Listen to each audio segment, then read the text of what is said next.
जय श्री कृष्ण। राधे राधे। आपका भक्ति कथा चैनल पर स्वागत है। आपका दिन शुभ और मंगलमय हो। आज दिनांक है 26 दिसंबर और दिन शुक्रवार है।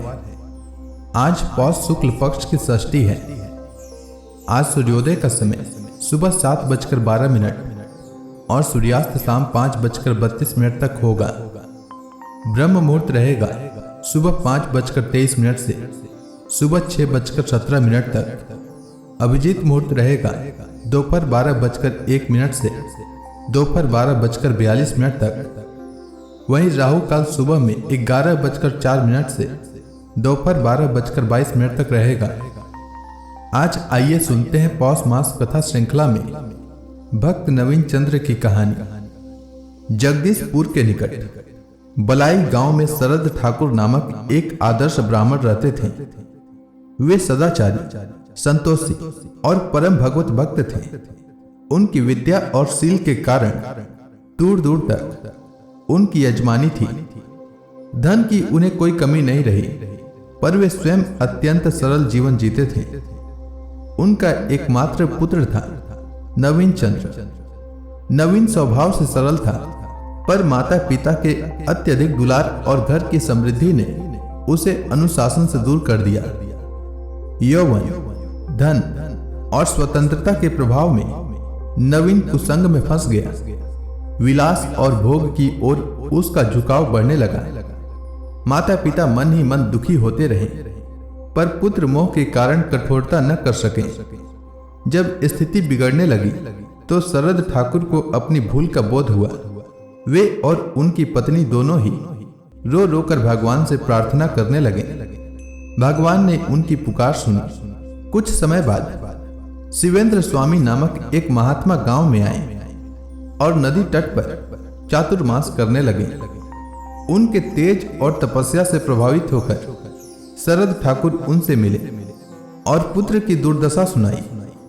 महात्मा ने आश्वासन दिया कि नवीन के संस्कार अच्छे हैं और वह महान भक्त बनेगा। नवीन को महात्मा के पास लाया गया। महात्मा के स्नेहपूर्ण स्पर्श और वचनों से उसका हृदय बदल गया। उन्होंने कुछ नियम बताए: संयम, सत्य, साधना और मां कात्यायनी की उपासना। नवीन ने श्रद्धापूर्वक सब स्वीकार किया और वहीं रहने लगा।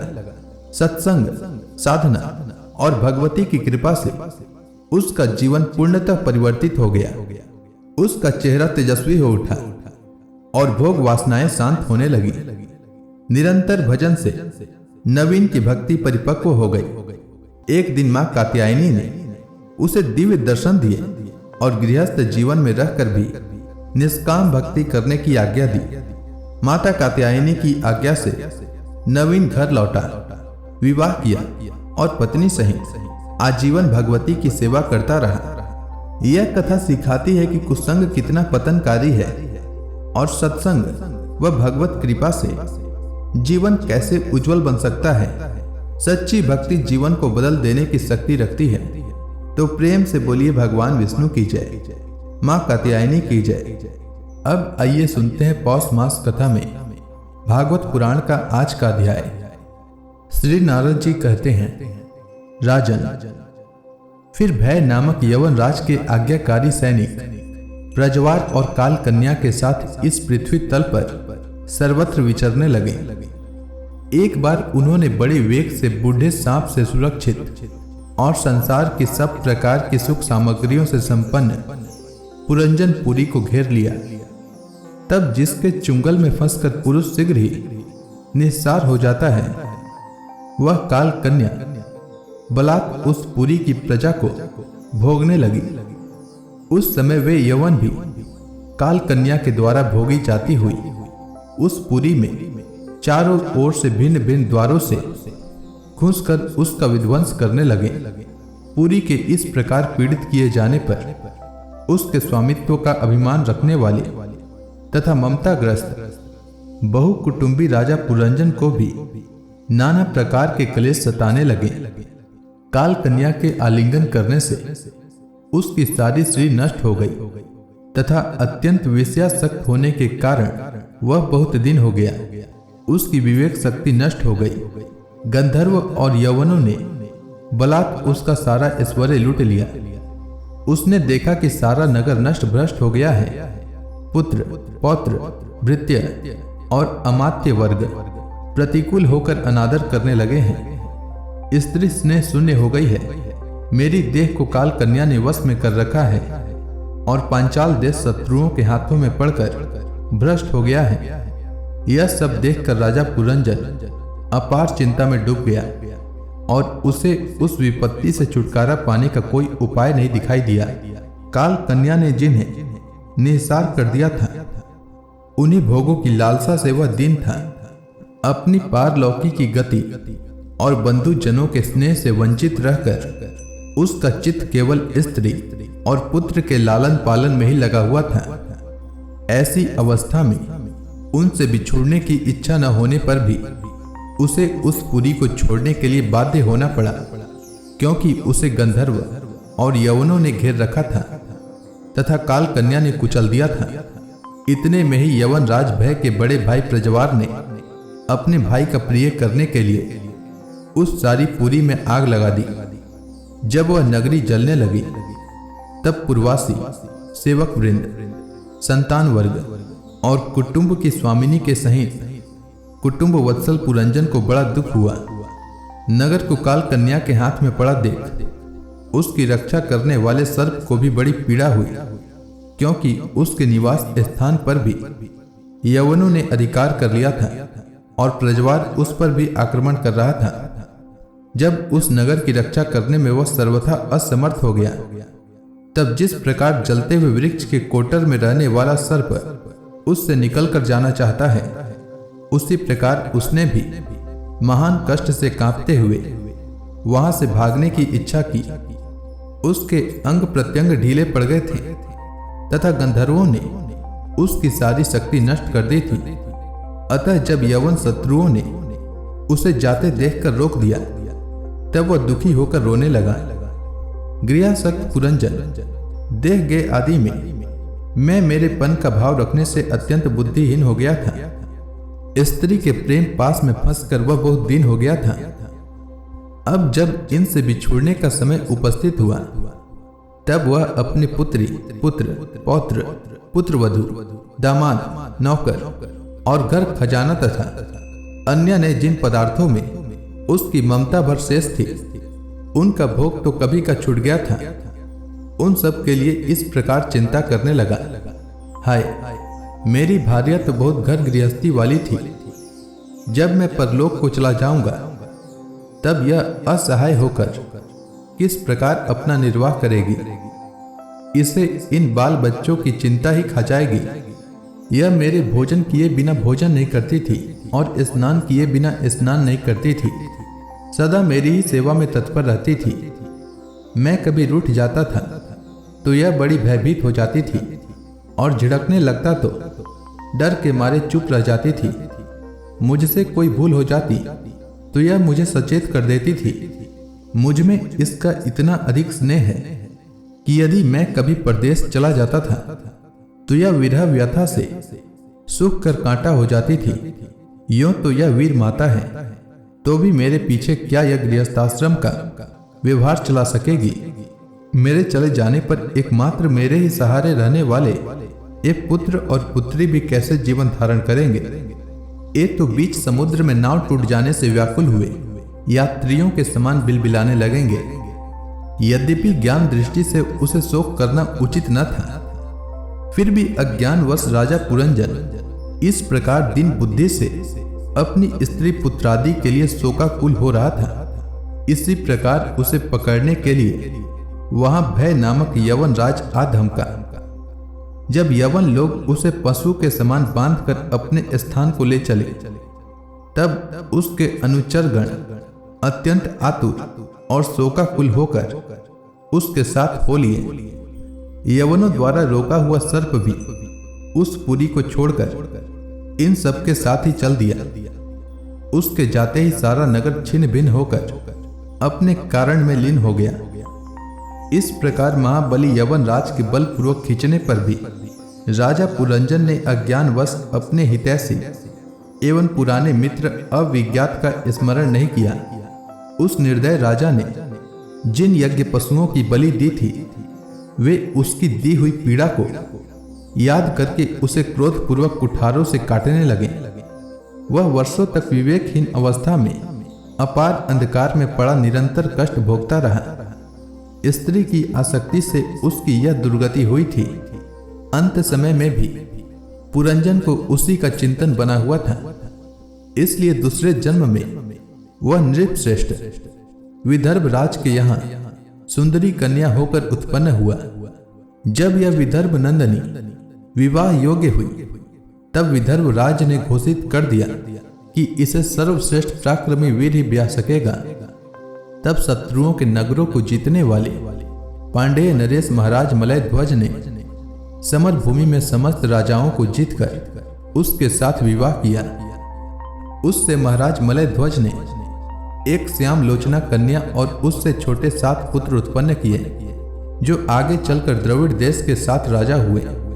राजन फिर उनमें से प्रत्येक पुत्र के बहुत बहुत पुत्र उत्पन्न हुए जिनके वंशधर इस पृथ्वी को मनवंतर के अंत तक तथा उसके बाद भी भोगेंगे। राजा मलय ध्वज की पहली पुत्री बड़ी व्रतशिला थी। उसके साथ अगस्त्य ऋषि का विवाह हुआ। उससे उनके दृढ़च्युत नाम का पुत्र हुआ और दृढ़च्युत के इदमवाह हुआ। अंत में राजर्षि मलय ध्वज पृथ्वी को पुत्रों में बांटकर भगवान श्री कृष्ण की आराधना करने की इच्छा से मलय पर्वत पर चले गए।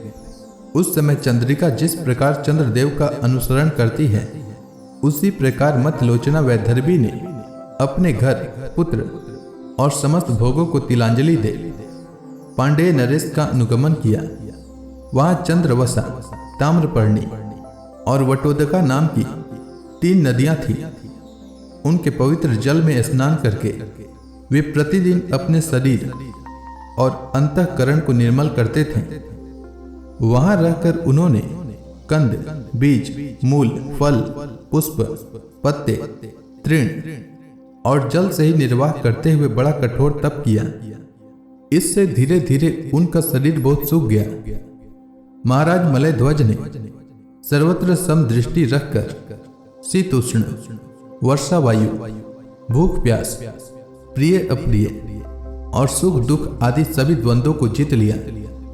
तप और उपासना से वासनाओं को निर्मूल कर तथा यम नियम आदि के द्वारा इंद्रिय, प्राण और मन को वश में करके वे आत्मा में ब्रह्म भावना करने लगे। इस प्रकार 100 दिव्य वर्षों तक स्थानों के समान निश्चल भाव से एक ही स्थान पर बैठे रहे। भगवान वासुदेव में सुदृढ़ प्रेम हो जाने के कारण इतने समय तक उन्हें शरीर आदि का भी भान न हुआ।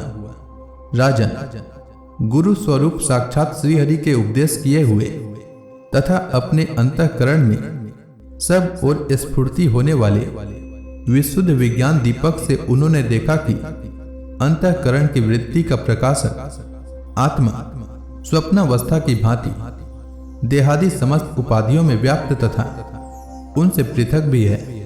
ऐसा अनुभव करके वे सब ओर से उदासीन हो गए। फिर अपनी आत्मा को परब्रह्म में और परब्रह्म को आत्मा में अभिन्न रूप से देखा और अंत में इस अभेद चिंतन को भी त्याग कर सर्वथा शांत हो गए। राजन, इस समय पति परायणा वैदर्भी सब प्रकार के भोगों को त्याग कर अपने परम धर्मज्ञ पति मलय ध्वज की सेवा बड़े प्रेम से करती थी। वह चीर वस्त्र धारण किए रहती। व्रत उपवास आदि के कारण उसका शरीर अत्यंत कृश हो गया था तथा सिर के बाल आपस में उलझ जाने के कारण उनमें लटे पड़ गई थी। उस समय अपने पति देव के पास वह अंगार भाव को प्राप्त धूम रहित अग्नि के समान, अग्नि की शांत शिखा के समान सुशोभित हो रही थी। उसके पति परलोकवासी हो चुके थे परंतु पूर्ववत स्थिर आसन से विराजमान थे। इस रहस्य को न जानने के कारण वह उनके पास जाकर उनकी पूर्ववत सेवा करने लगी। चरण सेवा करते समय जब उसे अपने पति के चरणों में गर्मी बिल्कुल नहीं मालूम हुई, तब तो वह झुंड से बिछुड़ी हुई मृगी के समान चित्त में अत्यंत व्याकुल हो गई। उस बिहड़ वन में अपने को अकेली और दीन अवस्था में देखकर वह बड़ी शोकाकुल हुई और आंसुओं की धारा से स्तनों को भिगोती हुई बड़े जोर जोर से रोने लगी। वह बोली, राजर्षि, उठिए उठिए, समुद्र से घिरी हुई यह वसुंधरा लुटेरों और अधार्मिक राजाओं से भयभीत हो रही है। आप इसकी रक्षा कीजिए। पति के साथ वन में गई हुई वह अबला इस प्रकार विलाप करती पति के चरणों में गिर गई और रो रो कर आंसू बहाने लगी। लकड़ियों की चिता बनाकर उसने उस पर पति का शव रखा और अग्नि लगाकर विलाप करते करते स्वयं सती होने का निश्चय किया। राजन, इसी समय उसका कोई पुराना मित्र, एक आत्मज्ञानी ब्राह्मण वहां आया। उसने उस सोती हुई अबला को मधुर वाणी से समझाते हुए कहा। ब्राह्मण ने कहा, तू कौन है, किसकी पुत्री है और जिसके लिए तो शोक कर रही है, वह यह सोया हुआ पुरुष कौन है? क्या तुम मुझे नहीं जानती? मैं वही तेरा मित्र हूं जिसके साथ तू पहले विचरा करती थी। सखे, क्या तुम्हें अपनी याद आती है? किसी समय मैं तुम्हारा अविज्ञात नाम का सखा था। तुम पृथ्वी के भोग भोगने के लिए निवास स्थान की खोज में मुझे छोड़कर चले गए थे। आर्य, पहले मैं और तुम एक दूसरे के मित्र एवं मानस निवासी हंस थे। हम दोनों सहस्त्रों वर्षों तक बिना किसी निवास स्थान के ही रहे थे, किंतु मित्र, तुम विषय भोगों की इच्छा से मुझे छोड़कर यहाँ पृथ्वी पर चले आए। यहाँ घूमते घूमते तुमने एक स्त्री का रचा हुआ स्थान देखा। उसमें 5 बगीचे, 9 दरवाजे, 1 द्वारपाल, 3 परकोटे, 6 वैश्य कुल और 5 बाजार थे। वह 5 उपादान कारणों से बना हुआ था और उसकी स्वामिनी एक स्त्री थी। महाराज, इंद्रियों के 5 विषय उसके बगीचे थे। 9 इंद्रिय छिद्र द्वार थे।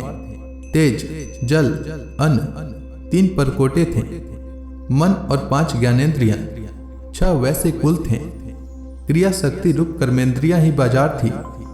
5 भूत ही उसके कभी क्षीण न होने वाले उपादान कारण थे और बुद्धि शक्ति ही उसकी स्वामिनी थी। यह ऐसा नगर था जिसमें प्रवेश करने पर पुरुष ज्ञान शून्य हो जाता है, अपने स्वरूप को भूल जाता है। मित्र, उस नगर में उसकी स्वामिनी के फंदे में पड़कर उसके साथ विहार करते करते तुम भी अपने स्वरूप को भूल गए और उसी के संग से तुम्हारी यह दुर्दशा हुई है। देखो, तुम न तो विदर्भ राज की पुत्री ही हो और न यह वीर मलय ध्वज तुम्हारा पति ही है जिसने तुम्हें 9 द्वारों के नगर में बंद किया था। उस पुरंजनी के पति भी तुम नहीं हो।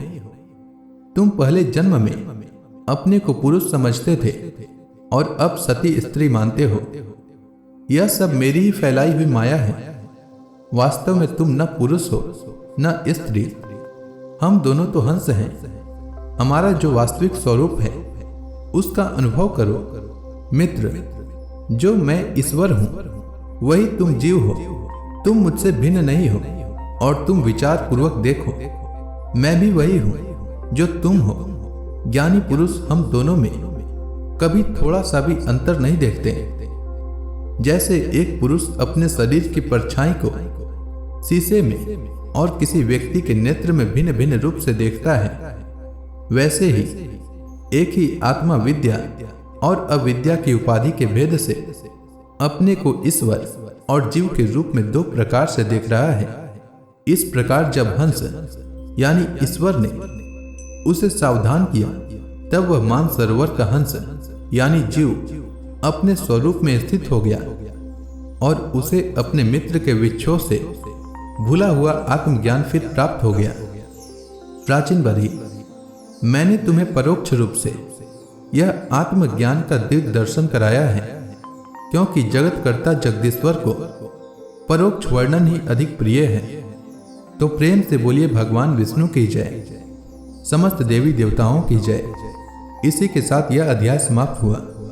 इसके आगे की भागवत पुराण की कथा मैं कल के पौष मास कथा में सुनाऊंगा। तब तक के लिए भगवान श्री हरि विष्णु का नाम जपते रहें।